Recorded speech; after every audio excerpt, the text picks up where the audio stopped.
Francisco Reséndiz Neri, licenciado y maestro en Derecho por la Universidad de Guadalajara.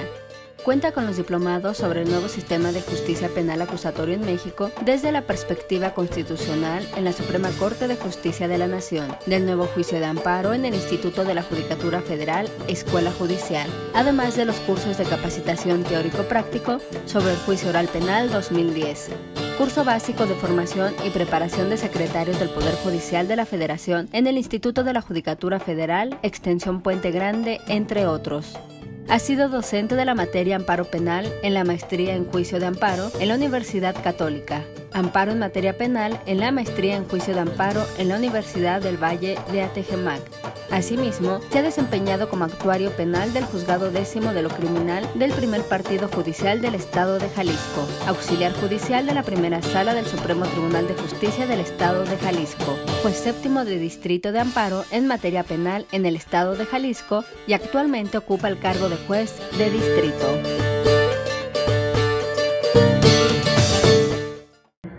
Ayer en Jalisco, además de vivir a cosas ahogadas, también tenemos muchas otras cosas. Tenemos muchas cárceles. Está Puente Grande, probablemente un lugar donde se alberga un centro federal, y también hay centros estatales que se concentran en Puente Grande. Es conocido Puente Grande por ser un núcleo penitenciario de mayor renombre del país, y precisamente esas circunstancias que los jueces que nos encontramos adscritos a Jalisco tengamos conocimiento de todas las vicisitudes y todas las controversias que se llegan a suscitar en la vida de los internos, ya sean en prisión preventiva o bien los que cumplen sentencias ya ejecutoriadas. Entonces, pues nos llamaron a este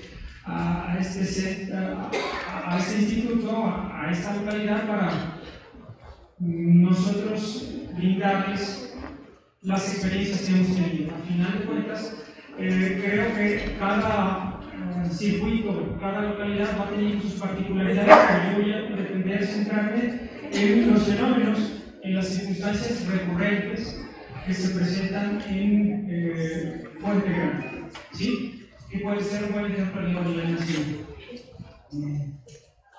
La temática va a ser muy simple. La ley de ejecución penal que actualmente tenemos vigente y aplica para jueces locales y también para jueces federales es una ley bastante benévola que ahorita vamos a analizar como referente indispensable cuando hablamos de ejecución, porque quiero decirles que tiene influencia de muchos pensadores progresistas, defensores de derechos humanos, que han escuchado que son referentes en ejecución penal, como el doctor Miguel Sartre, que precisamente quiero dejar en claro algunas de las láminas que van a ver, precisamente tienen la autoría de este señor, por aquello de que la van a subir a sitio que tienen en internet y no van a decir se está plagiando pues Francisco la presentación de don Miguel Sartre. Lo que pasa es que el señor, pues aparte de tener influencia en la academia, ha logrado incluso su inercia ha llegado a determinaciones que ha tomado la Corte, pero sobre todo ha llegado a determinaciones que han tomado los órganos legislativos. Tan es así que tenemos una ley bastante bondadosa que ya ha sido materia de análisis, por lo que veo, en todo este ciclo de conferencias, pero de todos modos tiene que ser un referente para empezar a ver el amparo, ¿sí? Entonces, establecido esto, son muchas láminas, voy a apuntarme algunas, pero voy a prever o voy a hacer lo esencial quede establecido aquí para que incluso si hay alguna pregunta al final de esta exposición, pues pueda ser contestada, no quitarle más tiempo. ¿Qué es el primer cambio que surge en nuestra Constitución? Ya lo han visto, el término reinserción en lugar de readaptación. Quiero decir que es una postura progresista en materia de derechos humanos que incluso desborda lo que la propia Convención Americana de Derechos Humanos establece. En reinserción como tal, pues ya entramos a un paradigma diferente de derecho penal del acto, derecho penal del autor. Para hacer referencia a esto, es importante tener en cuenta los precedentes de la readaptación. En la readaptación existía una idea de que esta persona que delinque, pues bueno, tiene un problema, primero, pero también una especie de enfermedad, así se le consideraba. Tan es así que llegando al centro penitenciario se le cataloga, se le pone en un lugar donde va a estar con otros internos de las mismas características, y posteriormente se elaboraba una especie de tratamiento psicológico, de trabajo, a efecto de ver si lo curábamos. La cuestión es que en la actualidad esa circunstancia ha cambiado. Esta persona deja de ser tratada como un objeto y se convierte en un sujeto de derechos, que no está enfermo, por supuesto, sino que tuvo un problema legal, incumplió con una norma penal, o más bien realizó la conducta descrita en el tipo, y bueno, hay que sancionarlo. ¿Por qué me refiero a esto? Porque si nos vamos a que una persona que delinque necesariamente es proclive o está enferma, pues entonces vamos a tener a personas que probablemente pasen 10, 15, 20 años y nunca van a salir porque nunca se van a curar. Y hay otras personas que por las condiciones en que se suscitó el delito probablemente nunca vuelvan a delinquir, y esas no tendrían que estar en prisión. Pero aquí lo importante es que las normas penales establecen un castigo como tal, el castigo que nosotros conocemos en la doctrina como retribución. ¿Qué es la retribución sino un castigo? Con el paso del tiempo, la doctrina, los racionalistas empezaron a darle a la pena fines preventivos, especiales y generales. Es decir, bueno, ¿por qué vamos a sancionar a una persona? ¿Por el simple hecho de que somos estados y tenemos poder coercitivo?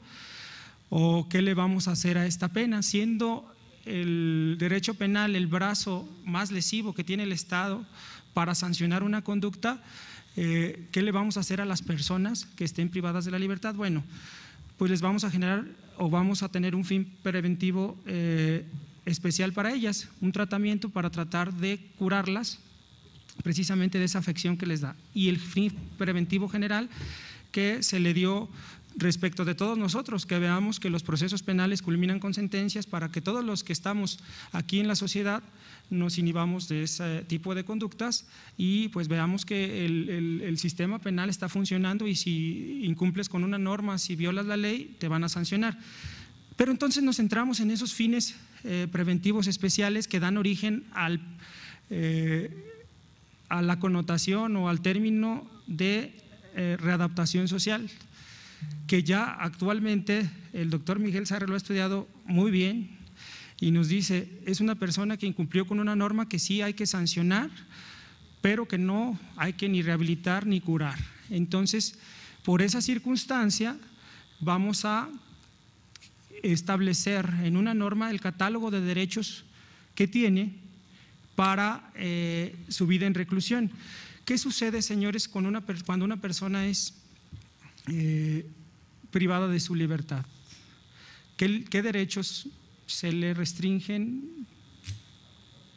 ¿Diga? Sí, es uno de esos derechos.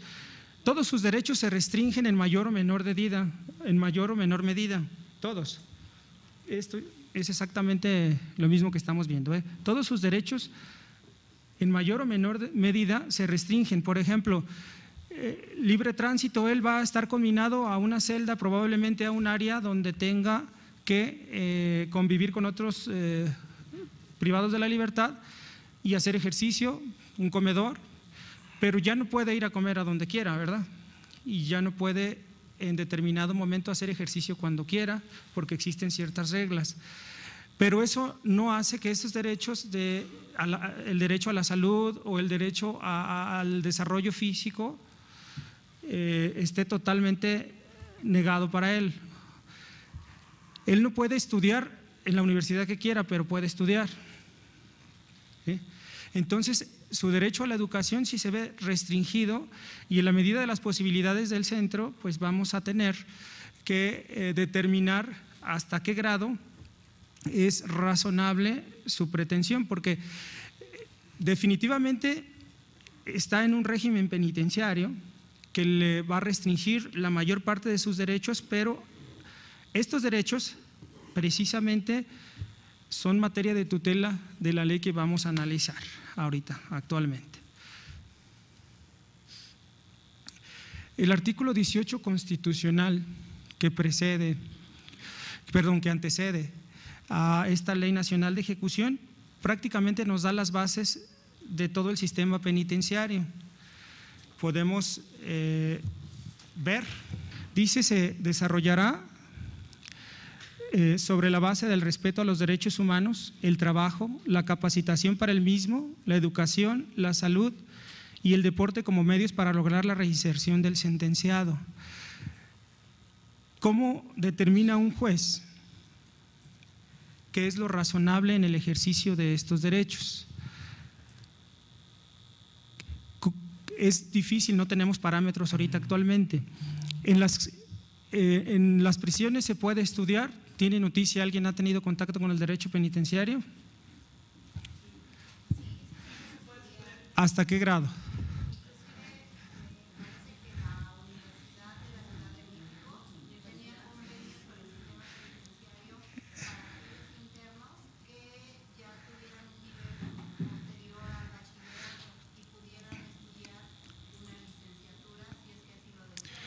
Correcto. Entonces, en la Ciudad de México, al existir ese convenio, existe la posibilidad, dentro de los recursos que tenemos disponibles como jueces, de permitirle estudiar un nivel superior a una persona, pero esto no ocurre en todas las cárceles.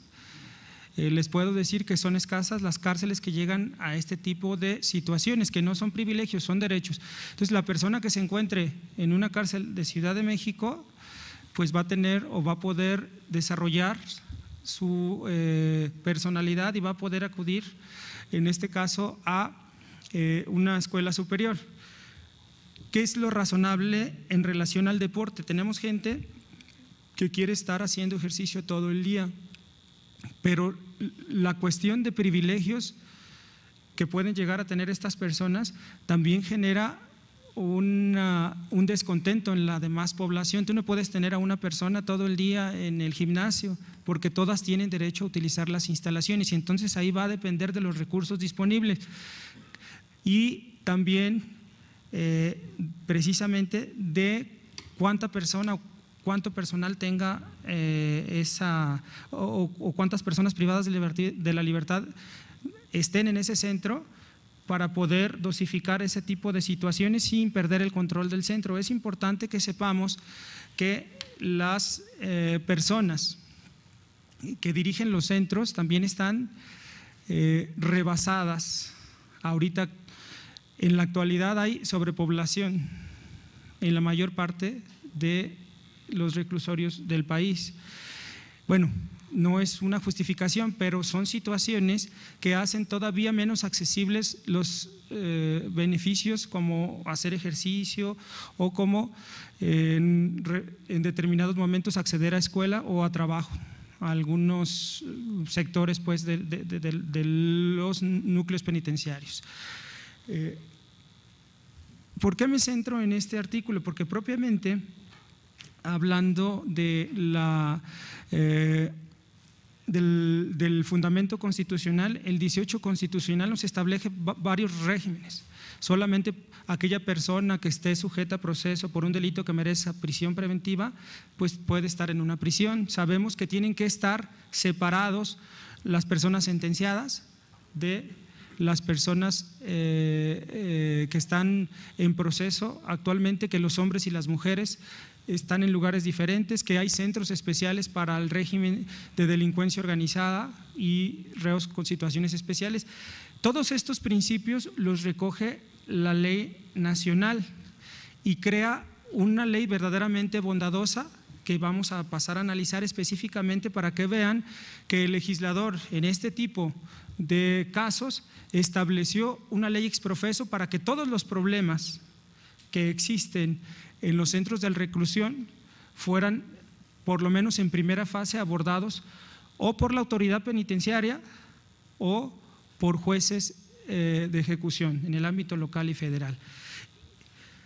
Dice don Miguel Sarre, así como existe Código Penal y Código Nacional de Procedimientos Penales que regulan el actuar de los jueces y la ley sustantiva a nivel federal, también existe la Ley Nacional de Ejecución Penal que regula la vida de las personas privadas de libertad y de todo aquel que de alguna forma esté relacionado con ello. Y eso es bien importante porque antes no eran visibilizados, por lo menos de la forma que lo hace la ley. Las personas privadas de la libertad son visitadas por sus familiares o por personas que están legitimadas para ingresar, y esas personas a su vez pueden sufrir violación a sus derechos humanos o pueden denunciar violación a derechos humanos de la persona interna, ¿sí? También tenemos partes en el proceso que vamos a ver de manera muy puntual, que están legitimadas para promover una petición o para presentar una petición administrativa, para promover una controversia judicial o para promover amparo. Aquí hay reglas bien importantes. La Ley Nacional de Ejecución surge con varios procedimientos que son muy benéficos. Tenemos libertad condicionada, libertad anticipada, suspensión temporal de penas, modificación de penas. Todas estas figuras que surgen con la ley ya tenían algunos símiles en leyes anteriores, pero aquí salieron más benéficas en su mayoría en relación al tiempo que se debe compurgar, y los propios transitorios de la ley nos dicen que pueden aplicarse estos beneficios a procedimientos ya iniciados con anterioridad. Aquí lo importante es entender el concepto de procedimiento. Una cosa es el proceso penal, que concluye con una sentencia y que decide sobre la acreditación del delito y la responsabilidad de una persona e impone una pena. Y otra cosa son los procedimientos meramente independientes que surgen con la vida o por la vida de los internos en prisión. Si le falta alimento a esa persona, o no hay una buena alimentación, o no hay una buena atención médica, ese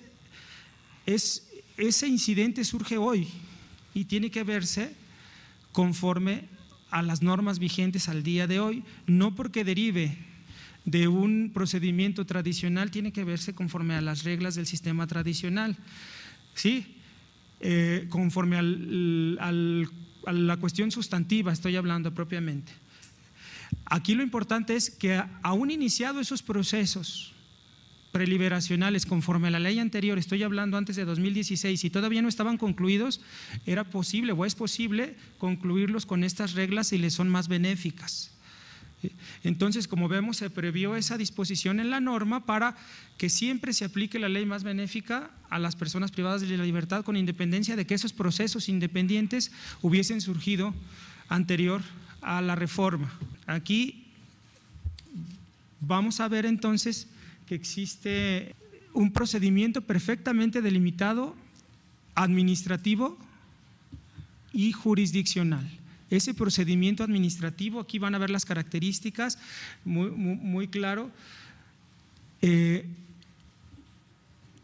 se lleva ante el órgano administrativo y en forma de un procedimiento, o más bien cumpliendo con las formalidades del debido proceso, donde existe una petición, la posibilidad de ofrecer pruebas, o bien cuando recibe la petición el centro puede recabar pruebas de oficio.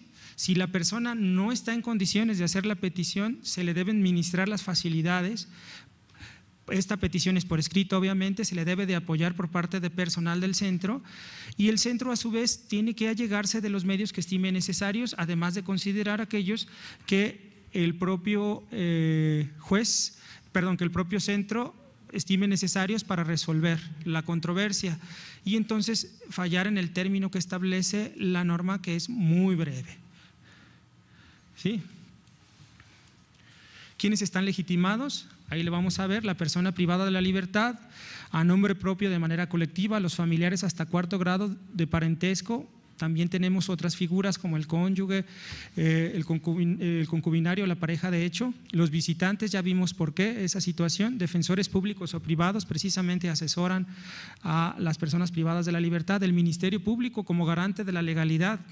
En todos los ámbitos, el Ministerio Público lo vamos a ver que actúa incluso en el juicio de amparo como una persona que vigila el cumplimiento de las normas. Cualquier autoridad, esto es un poquito más novedoso, autoridad, órgano u organismo de protección a derechos humanos en el orden federal o de las entidades federativas que tenga dentro de su mandato la protección de las personas privadas de la libertad y las organizaciones de la sociedad civil, eso es bien importante, pero tienen que tener como fin social precisamente la defensa de estos derechos. Encontramos un montón de organizaciones y se les debe permitir entonces el actuar, o se les permite el actuar ya en este. Hay evidentemente un acuerdo de inicio, si hay omisión por parte de la autoridad para acordar, señores, siempre está la posibilidad de acudir directamente al juez de ejecución. ¿Cuál va a ser el competente? Aquí la competencia del juez de ejecución se está viendo por el fuero en que radica la causa que lo mantiene privado de la libertad, ¿sí? Si es un delito del orden común, pues será el juez del orden común y si es federal, un juez de distrito en materia de ejecución. ¿Qué pasa? Hay figuras novedosas. ¿Qué se puede pedir en un centro? ¿Qué es lo más recurrente que yo he visto? Como ejemplo práctico, no hay calzado o no es adecuado el calzado y te llegan peticiones 2, 3, 4, 5 del mismo tema. Esas se pueden resolver en un solo expediente para tomar una determinación homogénea y resolver ahora sí que el problema de manera total. Esa es la acumulación de peticiones que existen. Si se le dio trámite, pero esta petición es resuelta contra los intereses de la persona que la promueve, pues existe la posibilidad de ir ante el juez de ejecución dentro de los 10 días siguientes a que se le notifica esta determinación. El juez la tramitará como a manera de controversia y ahí vamos a entrar al siguiente capítulo propiamente para que sepan de qué se trata. ¿Por qué se pueden suscitar las controversias? ¿Cuáles son las situaciones que nos establece la ley?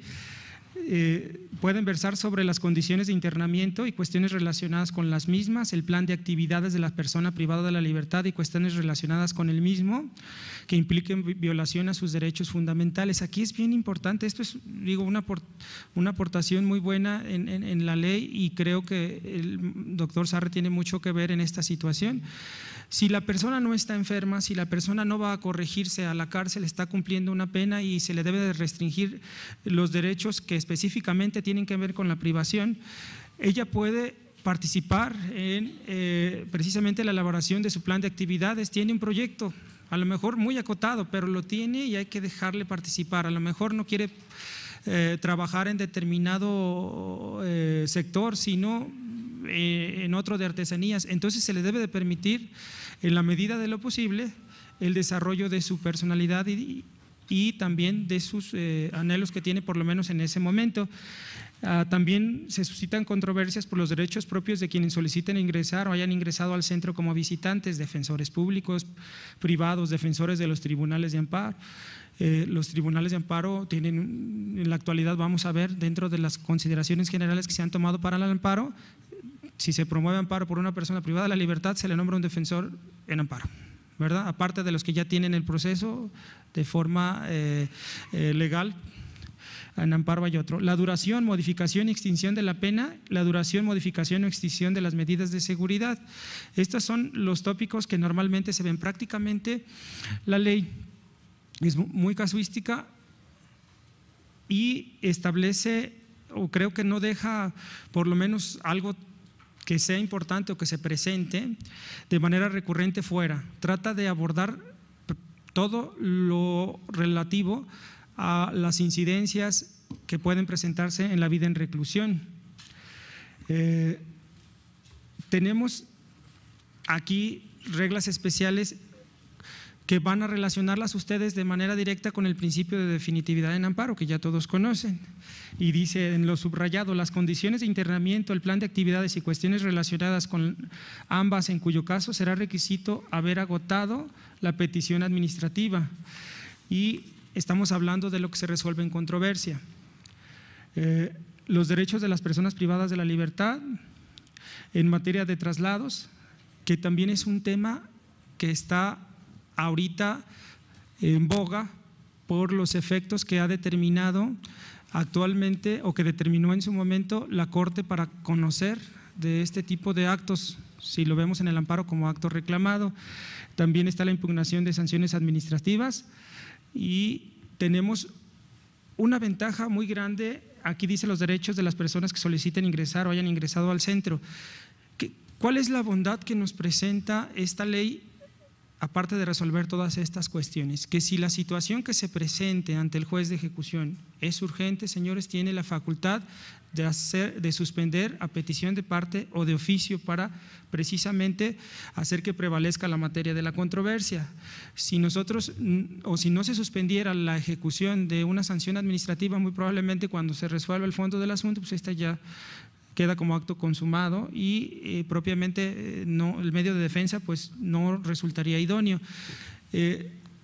Situaciones de salud, señores, en atención médica, ¿cuántas veces es urgente esa atención y si no se ministra está en riesgo la vida de las personas y entonces se toman medidas por parte de los jueces de ejecución para administrarles salud?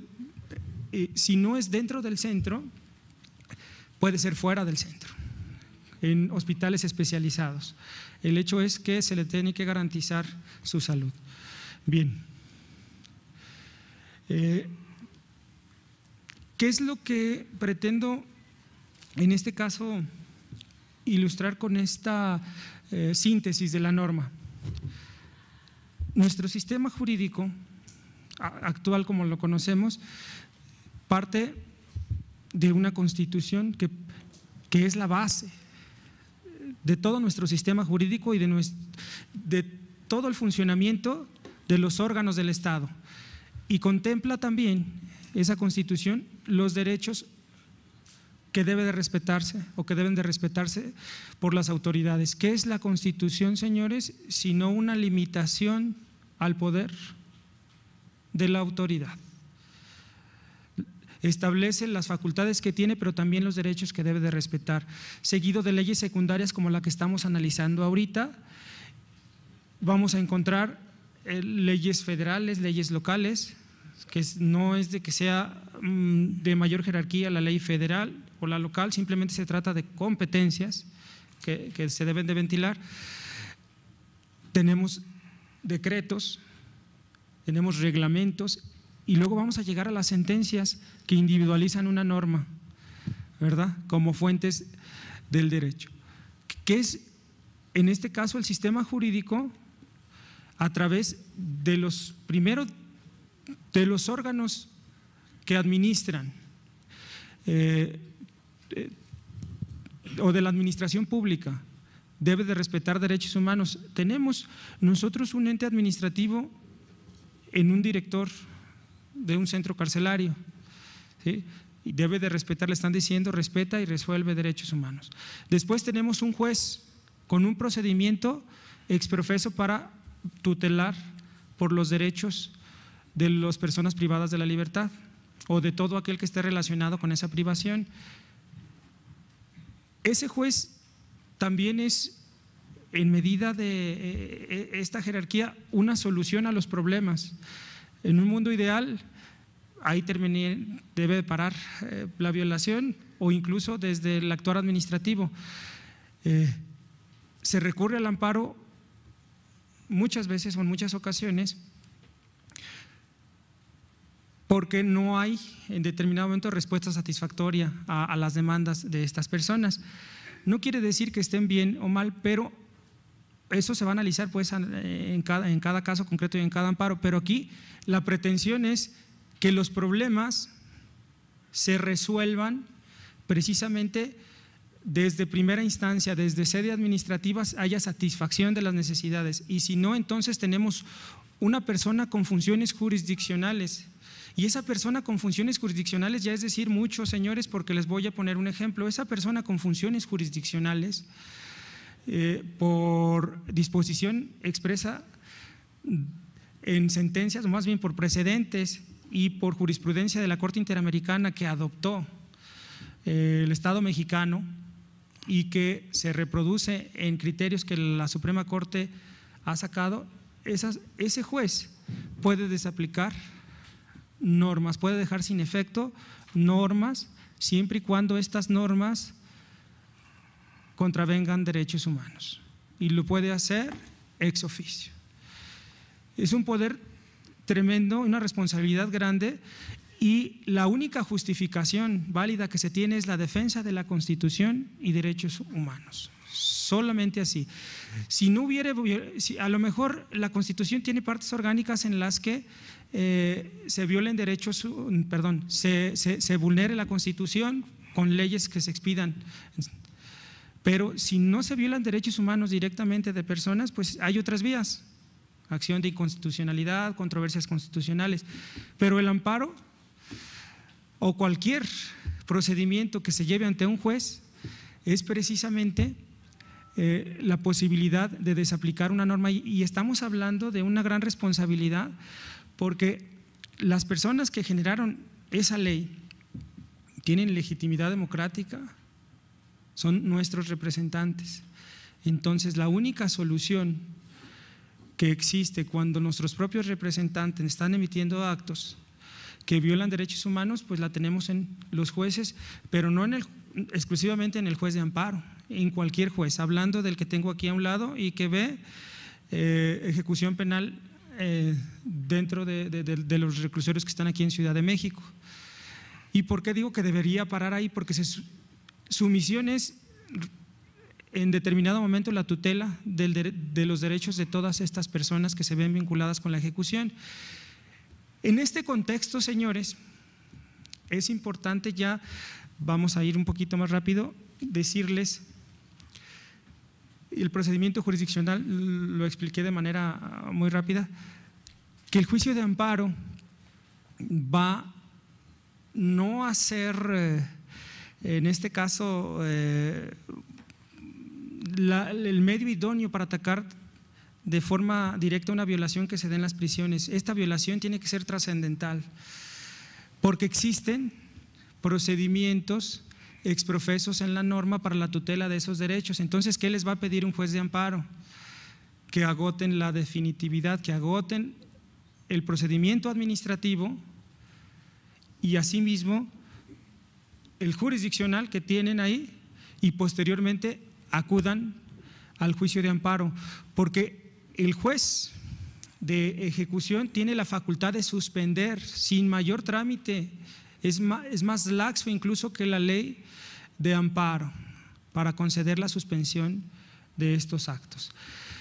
Hay excepciones que vamos a ver ahorita relacionadas con no agotar el principio en casos verdaderamente extremos. Aquí ya lo vieron, también esos recursos que nosotros tenemos, a su vez, si es en el ámbito jurisdiccional, a su vez tienen la posibilidad de recurrir en apelación. Entonces no culmina con lo que decida el juez de ejecución, sino que lo revisa su superior y determina si es correcto o no el actuar del funcionario en primera fase. ¿Quiénes pueden ir? Señores, pues los mismos exactamente. Quien formula controversia puede también formular, en este caso, puede ser parte procesal, ¿sí? Y ahí vemos la facultad que es expresamente prevista, que les dije, el juez, de acuerdo con la naturaleza de la pretensión de oficio o petición de parte, ordenará la suspensión del acto si lo considera pertinente, así como el desahogo de las pruebas que estime conducentes. Entonces el juez también, en el afán de proteger derechos humanos, puede ordenar diligencias o pruebas de oficio. ¿Sí? ¿Qué pasa, señores? Pues aquí, cuando ustedes presentan una solicitud ante la autoridad administrativa y no va bien formulada, o es oscura o confusa, les va a prevenir para que aclaren. Si no aclaran, los va a citar a una audiencia en donde específicamente le va a decir qué es lo que pretendes con esta petición para que me lo aclares y poder proveer. Si no acuden a esa audiencia como personas privadas de la libertad, entonces ahí va a tener por no presentada en el procedimiento administrativo la petición administrativa. Aquí, ante el juez, también si es oscura, va a prevenirles, si es oscura la pretensión. Pero si no la contestan, entonces el juez sí la puede desechar ya en controversia, ¿sí? Es una situación que deben de tener presente y también puede desechar por notoriamente improcedente. Aquí hablamos de sanciones disciplinarias donde se privilegia la suspensión para no dejar sin materia propiamente el recurso, ¿verdad? ¿Cómo es la audiencia? ¿Han ido a alguna audiencia? Normal, como las conocemos, identificación de las partes, el juez de manera sucinta les dice por qué están ahí, le da el uso de la voz a la persona que lleva la controversia para que exponga sus razones a la contraparte. Si hay pruebas, posteriormente entran al debate de si se admiten o no y se desahogan. Ya que se desahogan conforme las reglas del Código Nacional, si tienen testigos, pues va a haber un interrogatorio y un contrainterrogatorio, terminan en etapa de alegatos finales y el juez falla en audiencia y tiene 5 días para redactar su sentencia por escrito, ¿sí? Ya completa. La particularidad es hasta que no se ejecute una determinación, hasta que no esté firme, se puede ejecutar una determinación dictada. Esto es bien importante, efectos generales. Tiene la bondad de que beneficia una controversia a las personas que no fueron a ella, porque se trata de cuestiones que son propiamente de interés de todo el centro. Por ejemplo, una buena alimentación, porque es deficiente, me están dando comida chatarra, situaciones así, puede beneficiar a todos, obviamente los que se encuentran en ese centro. Aparte de concentrar peticiones, que también existe la figura de concentrar en este caso controversias, hay controversias que pueden tener 2 o 3 situaciones diversas, esas se verán por separado, pero lo que es materia de la concentración, porque coincide con otras peticiones, se tiene que ver ahí. Esa relatividad, señores, en el amparo es bien importante. Cuando surge este principio, decimos, si una norma es en el amparo estoy hablando, si una norma es inconstitucional, ¿por qué no sacarla del orden jurídico? Bueno, porque es producto de una decisión soberana de senadores y diputados. Entonces, vamos a acotarla específicamente a la situación concreta del reclamo que nos están haciendo. Al grado de que ahorita, si bien existe la declaratoria general de inconstitucionalidad que se ventila en la Corte, también tiene ciertos candados. No cualquier resolución va a llegar ahí, tiene que ser un amparo indirecto. Y segundo, la votación es calificada, en sentido de que si son 7 solo los ministros que apoyan esa inconstitucionalidad, pues la norma va a prevalecer. Ya no hablemos de materia fiscal, porque ahí sí no hay declaratorias generales de constitucionalidad, y si hay una afectación, pues cada quien tiene que asistir directamente al juicio. Pero aquí lo importante es que este tipo de determinaciones privilegia a la colectividad del centro por tratar derechos fundamentales que pueden ser benéficos para todos. Entonces la relatividad ahí pues es prácticamente puede dejarse a un lado, si lo vemos desde ese punto. La resolución, señores, pues tiene que ejecutarse, es una situación que tiene que vigilar el juez, tiene que llamar, pedir un informe de las partes, con ese informe se da vista a quien presentó la controversia. Si dentro de 3 días desde que se le da vista con ese informe de cumplimiento no hace manifestación, la ley dice se tiene por cumplida. Si no se tiene por cumplida porque hace manifestaciones y verdaderamente no está cumplida, bueno, se va a dar un plazo razonable.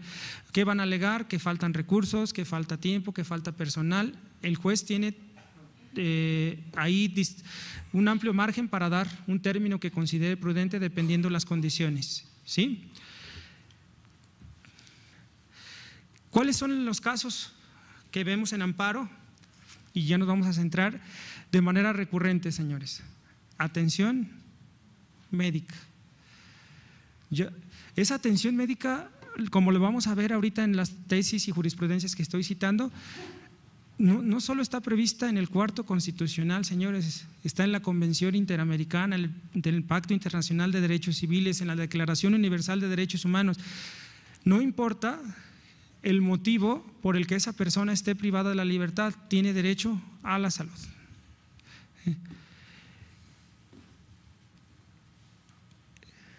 Hay un capítulo específico dentro de la ley que nos establece ese derecho y que nos da los alcances.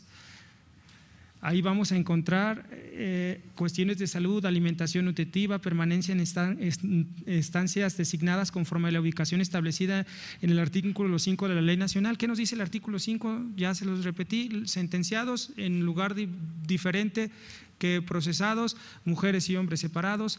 Hay una clasificación que se debe hacer al ingresar: recibir suministro de artículos de aseo diario necesarios, acceder al régimen de visitas y todas estas cuestiones, porque no nada más está la salud que nosotros podemos ver física, sino la psíquica, y esa la vigila o la tutela esta norma, ¿sí? Aquí vimos dentro de la ley que la propia Ley Nacional de Ejecución Penal prevé un procedimiento desformalizado.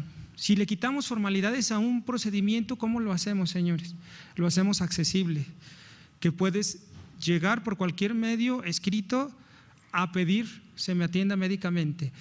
Ese medio, si no lo tengo porque no tengo papel y no tengo pluma, entonces voy a acudir al centro y el personal del centro tiene que facilitarme que yo realice mi petición.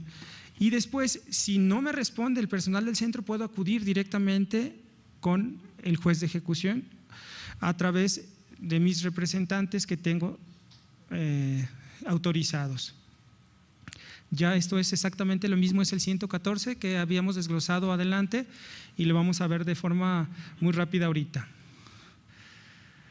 Híjole, aquí lo que adelantaba, deben agotarse. Por toda esta maquinaria que les acabo de describir de tutela, la Corte ha determinado que es una maquinaria efectiva, es un recurso efectivo para que esa determinación de autoridad sea corregida, sea desechada, sea en determinado momento nulificada y se te ministre la atención médica. Por tanto, si tienes un medio efectivo de defensa, tienes que agotarlo.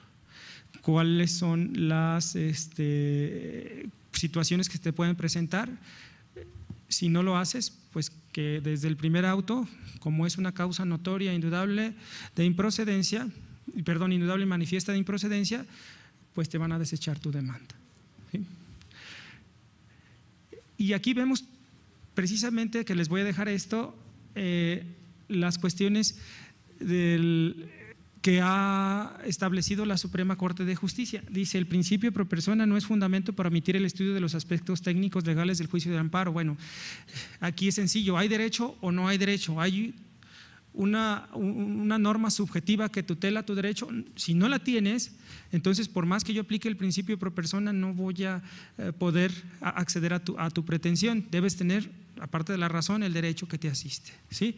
Una cosa es pro persona, cuando tengo dos interpretaciones o dos normas posibles por aplicar y tengo que preferir aquella que brinde la protección más amplia, pero si no existe, entonces yo no puedo sacarla de la nada, ¿verdad? Y aquí viene esta tesis que sale en 2018 y es jurisprudencia, y nada más me voy a permitir leer el puro rubro para ilustración, que lo dice todo. Omisiones inherentes a las condiciones de internamiento. Para reclamar las personas privadas de su libertad deben agotar el mecanismo de control previsto en la Ley Nacional de Ejecución Penal antes de acudir al juicio de amparo. Estuvo bastante tiempo en la Corte, pero se decantó propiamente porque sí existe todo un sistema para proteger estos derechos y que debe de agotarse, y que ese sistema es accesible para todas las personas privadas de la libertad.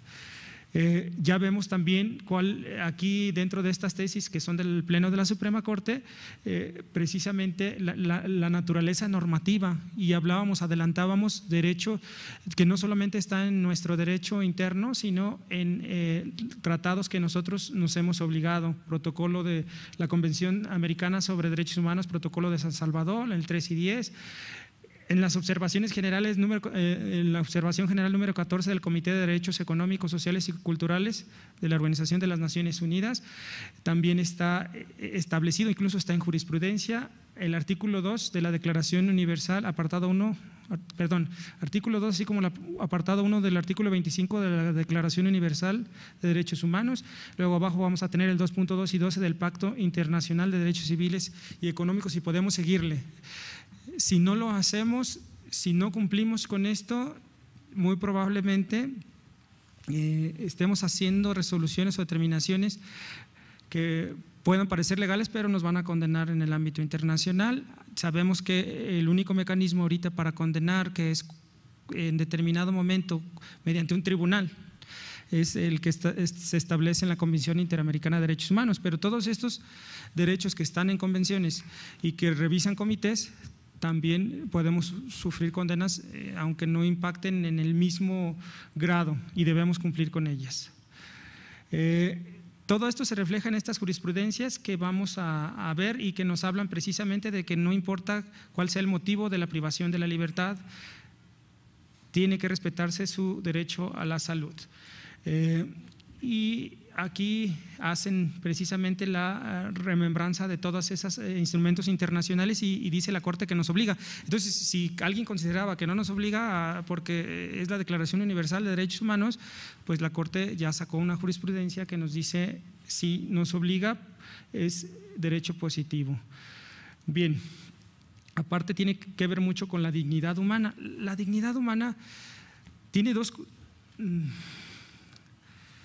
connotaciones, una ontológica, que yo así le llamo, que es propiamente dignidad por el solo hecho de ser humano, que todas las personas, y esta dignidad precisamente es el sustento de todos los derechos humanos, y la dignidad que se gana, que es equiparada o que se adquiere y que es equiparada al honor por tener alguna actitud en determinado momento digna, y nos llevamos, pero esa dignidad y ese derecho humano, ahí en estas tesis que vieron, ya que las lean con detenimiento, van a observar que se trata de un derecho que hace posible todos los otros derechos humanos, y eso lo vivimos a diario. Mientras nosotros tenemos salud, bueno, afrontamos cualquier vicisitud, pero al faltarnos la salud ya no podemos disfrutar de todas nuestras libertades, y menos cuando tenemos a una persona enferma, ¿verdad? Hay muchas limitantes. Este derecho se ha visto como fundamental, por ello que hagan tanto énfasis en él. ¿Qué es lo que sucede, señores? Que van a agotar este derecho, pero existe la posibilidad de acudir directamente al amparo. Esa es una puerta que dejó abierta la Corte en la interpretación de la ley nacional por cuestiones de salud, cuando estas cuestiones de salud, por la magnitud del dolor que está sufriendo o lo que está siendo expuesto, se equiparen a tormentos, y esos tormentos están prohibidos por la ley de amparo, bueno, por el artículo 22 constitucional, y se reflejan en la ley de amparo, y ahí es la posibilidad de acudir directamente ante el juez de distrito, que haciendo una valoración de la sentencia y de los antecedentes, porque es lo único que se tiene cuando llega la sentencia, determinará si es tan grave y suspenderá de oficio, ¿verdad? Y de plano. Esa es la única posibilidad que existe dentro de estas. Aquí está en esta tesis, que también les puede ver, dice: suspensión de oficio y de plano en el juicio de amparo debe concederse cuando un interno reclama de las autoridades penitenciarias la omisión de brindarle atención médica, si se advierte que esa situación compromete gravemente su dignidad e integridad personal al grado de equipararse a un tormento. Y ahí viene precisamente la explicación que les he ministrado ahorita. Otro caso. ¿Qué va a suceder, señores, entonces, cuando lleguen ustedes con una atención médica que, si no está en estos casos, el juez está en posibilidad de desecharla? ¿Cuándo la va a admitir? Cuando sea una cuestión definitiva, es decir, que ya fue valorada por un juez de ejecución y de todos modos el quejoso no está satisfecho con esa situación, va a acudir, y ya veremos al analizar el fondo del asunto, una vez que lleguen los informes, si se ha cumplido o no con la protección de ese derecho. Y si no se ha cumplido, pues la situación, la determinación lógica que debe adoptar el juez de amparo es concederlo para efecto de que se cumpla y se restablezca el derecho humano que fue violado, ¿sí? Otro de los asuntos que tenemos de forma más recurrente son los traslados. A raíz de la reforma de 2008 del artículo 18 constitucional, la propia Corte estableció ciertos criterios de la propia lectura que se le daba o se le dio a ese artículo. Propiamente puedo decir que determinó que la ejecución de penas se judicializa y la cuestión de las autoridades penitenciarias se acota prácticamente a la simple vigilancia, al grado de ya no poder ordenar traslados de personas privadas de la libertad. Entonces, cuando se reclamaba un traslado donde no había acudido la autoridad o donde no había intervenido la autoridad jurisdiccional, sino que era propiamente orden de la autoridad administrativa, pues determinó que era una violación que ameritaba suspensión de plano a efecto de que no se llevara a cabo el traslado. Pero cuando surge la ley de ejecución penal, se establece ciertas atribuciones para traslados de las autoridades administrativas que se llaman traslados por urgencia, ¿sí? Y esos traslados por urgencia se dan en casos específicos: delincuencia organizada, salud y también la estabilidad, que esté en riesgo la estabilidad del centro, ¿sí? Esas situaciones permiten que la autoridad administrativa, sin acudir a un juez, decida y ejecute un traslado, y lo único que tiene que hacer es dar vista con esa determinación al juez de ejecución que le corresponda para que éste califique el traslado, que lo puede confirmar o revocar, en cuyo caso pues se traería a la persona. Pero bueno, ya se ejecutó este traslado. Si nosotros vemos esta situación, bueno, de traslados que está en el artículo 49, ¿qué nos dice el 49? Prisión preventiva debe estar o puede estar cerca del domicilio de la persona, ¿verdad? Lo mismo ocurre con la prisión punitiva, una sentencia que se está ejecutando, porque ¿qué hace? Favorece la integración de esta persona a su familia y al núcleo en que se encuentra, al núcleo social. Pero esta prerrogativa o este derecho no asiste a las personas que están privadas de la libertad por el delito de delincuencia organizada, ni en la etapa de prisión preventiva ni en la de ejecución de sentencia ya propiamente. Es un respeto, una reproducción de lo que nos dice la propia Constitución. Hay traslados voluntarios, involuntarios. En traslados involuntarios, que es propiamente lo que va a haber mayor problema. También puede haber problemas en traslados voluntarios, por las víctimas probablemente, que puedan decir: el que se acerque a mi domicilio, el que se acerque a esta situación, pues me genera cierto problema, no con él, también con su familia, con situaciones ahí, por eso lo quiero tener alejado, pero son situaciones diversas. Aquí lo importante es que para todo traslado, ya sea nacional e internacional, debe establecerse o debe de quedar patente la voluntad de la persona privada de la libertad a ser trasladado. En el involuntario, pues no le preguntan y se lo llevan, y normalmente ahí surge la inconformidad que se debe calificar, y se va esta inconformidad directo al amparo. Y anterior es más, hasta hace poquitos días, les digo porque ahorita les voy a poner el acuerdo del Consejo que sale el lunes propiamente, y que viene a reiterar lo que les estoy comentando, pues se concedían las suspensiones de plano y no se ejecutaba. Ahorita ya algunas voces, es un criterio obviamente, pero algunas voces dicen: tienes el procedimiento o la controversia judicial, porque si tú no estás conforme con un traslado, entonces el juez te lo puede calificar o echar atrás. Hay un medio de defensa que puede dejar sin efecto esa determinación y agótala antes de acudir al amparo. Aquí lo vamos a ver más adelante. Ya son las excepciones que ya les comenté. Hay también otra facultad de las autoridades administrativas o los directores del centro, tratándose de traslados internacionales. Cuando nosotros vamos a saben que una persona que es de origen mexicano y que está compurgando su pena fuera del país puede ser trasladado a México siempre y cuando exista un tratado internacional. Y no es necesario que exista el tratado internacional si en las legislaciones se contempla precisamente la posibilidad de ser trasladado. Pero ahí el código nos da ciertas reglas que hay que seguir para agotar ese procedimiento. Cuando hay tratado, normalmente las reglas ya se establecieron en el tratado, ya se sabe quién es el árbitro, quién va a calificar todo eso. Cuando no hay tratado, pues son los jueces de ejecución, propiamente los que van a llevar ese procedimiento. Pero cuando se trata de repatriar a una persona, la instancia que lo recibe es la autoridad o los directores de los centros, y ellos están facultados precisamente para decidir en qué lugar va a quedar esta persona.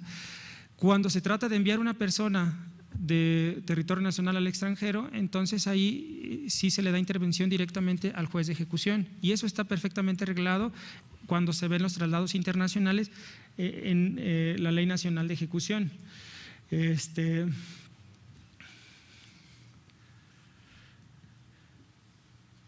¿Qué nos dijo en su momento la Corte? Modificación de penas es competencia exclusiva, y creo que así ha prevalecido. De la determinación relativa al traslado de sentenciados de un centro penitenciario a otro está reservado al Poder Judicial conforme al artículo 21, y vamos a ver más adelante. Estos son tesis anteriores a la vigencia de la Ley Nacional de Ejecución. Su ejecución es competencia exclusiva del Poder Judicial. Hablaba de traslado, orden de traslado de un centro penitenciario a otro. Si se ejecuta sin intervención de la autoridad judicial, no puede considerarse como un acto dentro del procedimiento, y por ende se actualiza el plazo excepcional para interponer la demanda de amparo en su contra previsto en el artículo 17. Y luego viene aquí: orden de traslado de un centro penitenciario a otro, procede conceder la suspensión de oficio y de plano cuando se emite sin la intervención de la autoridad judicial rectora, aun cuando solo se afecte la libertad de manera indirecta. Todas estas tesis nos sirvieron y había ciertas reglas. Aquí los traslados, si ya fue ejecutado, pues evidentemente está consumado, no irreparablemente, porque si ya fue ejecutado, se revisa el fondo del amparo. Si tiene razón el quejoso, pues va a ordenarse se restituya en el goce de esa garantía y que se devuelva al lugar. Y aquí viene: si su emisión intervino algún órgano jurisdiccional, pues bueno, ya la legitimaba, porque el Poder Judicial es el que puede en determinado momento establecer la procedencia o no. Si hubiera emitido en casos de delincuencia organizada, pues ya vemos que hay ese tipo de excepciones en la propia Constitución, y se ponían en las suspensiones a efecto de que si se daban esos supuestos, bueno, la suspensión no impidiera estos traslados. ¿Qué pasó? Lo que les dije actualmente, esto es del Diario Oficial de la Federación del lunes. Precisamente dije, voy a revisar a ver si no hay algo nuevo para la clase que pueda abundar aquí. Este acuerdo establece los casos de urgencia para que los jueces de distrito reciban fuera de horas laborables demandas. Sabemos que se pueden violar derechos a todas horas del día, y el Poder Judicial, creo que como todos los poderes, tiene un juzgado de guardia que va a ver ese tipo de situaciones para suspenderlas. Y establece aquí en el 1, 2, 3, 4, quinto párrafo, dice: se propone la modificación del precepto del acuerdo general aludido para que los asuntos en los cuales sean impugnadas órdenes de traslado no sean considerados asuntos urgentes para turno, en tanto que corresponde a la autoridad administrativa su determinación en situaciones que resulte necesario hacerlo en forma urgente y no requiere autorización previa del juez. Además, dicha determinación puede ser recurrida y en su caso confirmada o revocada conforme al artículo 117 de la Ley Nacional de Ejecución Penal. Y entonces ya en los propositivos, dentro de las cuestiones que son urgentes, ya no aparece la orden de traslado, lo que no quita la posibilidad de que los jueces, si así lo consideran, porque este es un acuerdo que si bien establece cuestiones administrativas, puede haber un caso de relevancia porque las órdenes las demandas las van a recibir ellos y pueden darle tramitación urgente, siempre privilegiando el respeto a los derechos humanos. Pero por lo pronto, si ustedes se fijan, tenemos una situación en la que ya el propio Consejo ha tomado en consideración que existen medios de defensa adecuados para impugnar este tipo de determinaciones previo a llegar al juicio de amparo, ¿sí? Y ahí viene pues cuándo aplica. Hay varias tesis que vamos a encontrar aquí, y ya porque no tenemos mucho tiempo, pero voy a generalizar. En ejecución, como bien lo dice, estamos construyendo un sistema, depende mucho de los criterios que en forma individual están tomando los jueces de ejecución y que propiamente estos se elevan al juicio de amparo y llegan a la corte para poder establecer pues más o menos una normativa afín a todos estos casos, pero estos son los pocos que han podido llegar ahí y los vamos a leer. Dice: tutela jurisdiccional efectiva para garantizar que el juicio de amparo indirecto en materia penal sea acorde con ese derecho. El quejoso privado de la libertad debe contar con asistencia de un abogado. Estamos hablando de un abogado en el amparo. Y aquí hay una situación bien importante porque dice un abogado dependiendo el fuero dentro del cuerpo de la tesis. Entonces, si es una privación de la libertad, el proceso principal que lo mantiene privado del orden común, ¿verdad? Entonces va a ser un defensor del orden común, y si es un delito federal el que lo mantiene privado, va a ser federal. Pero aquí lo importante es esto: lo que van a litigar no es el proceso penal de origen, van a litigar amparo. Entonces, sí, yo sé que todos los defensores pueden tener conocimiento del amparo, pero creo que la instancia o la institución más afín es la Defensoría Pública Federal, por precisamente tiene a todo el personal en tribunales de amparo, porque sabemos que funge como parte del Ministerio Público dentro de los juicios, ¿verdad? Perdón, defensores funge como parte en los procedimientos penales federales, ¿verdad?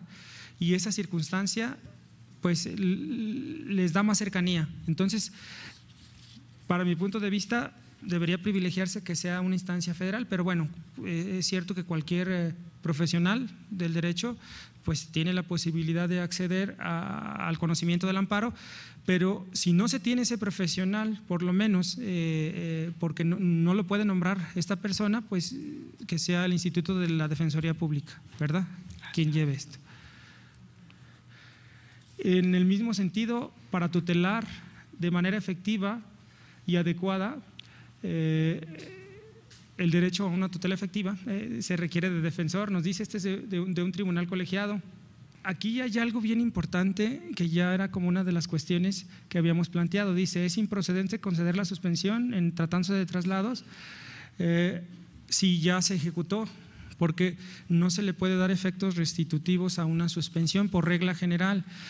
¿Saben cuándo se le va a dar efectos restitutivos a una suspensión? Específicamente cuando haya peligro en la demora. Una cuestión de salud donde si no se le ministra ese medicamento pues puede ponerse en riesgo su vida, pues tienen que ministrarlo, porque si no tal vez ya no llegue esta persona a la resolución del juicio, ¿verdad? Y aquí viene como otra limitante, dice: si aquella está relacionada o la orden de traslado hablando con el delito de delincuencia organizada, o si el quejoso requiere medidas especiales de seguridad, debe restringirse la suspensión. Y aquí este colegiado dice que si ya se vio por el legislador como cuestión de orden público que las personas por delincuencia organizada o medidas especiales requieren estar en centros especiales como son los centros federales, pues si se le está trasladando a un centro de esa naturaleza, difícilmente debe de concederse porque se está cumpliendo con la Constitución. ¿Sí me explico? Pero hay otros aspectos que tienen que verse. Este no deja de ser un criterio, lo quise citar. En resumen, señores, tenemos una ley bastante bondadosa, una ley aplicable en el ámbito local y federal por personal especializado, debo decirlo así, en ejecución penal, y esta ejecución penal es una nueva rama del derecho, así lo tenemos que ver, decíamos, es parte del proceso penal propiamente la ejecución. Bueno, pues pueden surgir un montón de incidencias dentro de la ejecución penal y las legislaturas de los estados y sobre todo el constituyente avalaron precisamente esta reforma al 18 constitucional, porque ustedes saben que cuando hablamos de una reforma, las legislaturas de los estados se convierten en constituyente para avalar esta situación, y eso derivó a su vez en una norma de aplicación general que presenta muchos procedimientos, múltiples procedimientos que resultan muy benéficos para las personas privadas de la libertad, y que nos han dicho las instancias jurisdiccionales: agota primero todo esto antes de acudir al amparo, sin perjuicio de que después de pasar por todos esos filtros se puedan seguir o se puedan consumar violaciones a derechos humanos que deban ser analizadas por los jueces de distrito, pero se pretende pues que sean las menores, no tanto porque no quiera tener trabajo la federación, sino porque debe de contenerse y debe de respetarse derechos humanos por todas las instancias, ¿sí? Entonces el ideal es que lleguen el menor de los asuntos acá, porque se esté dando buen trámite dentro de los propios procedimientos que establece la ley. Pues sería lo que yo les podría comentar para ya no aburrirles más, ¿verdad? Sí, muchas gracias.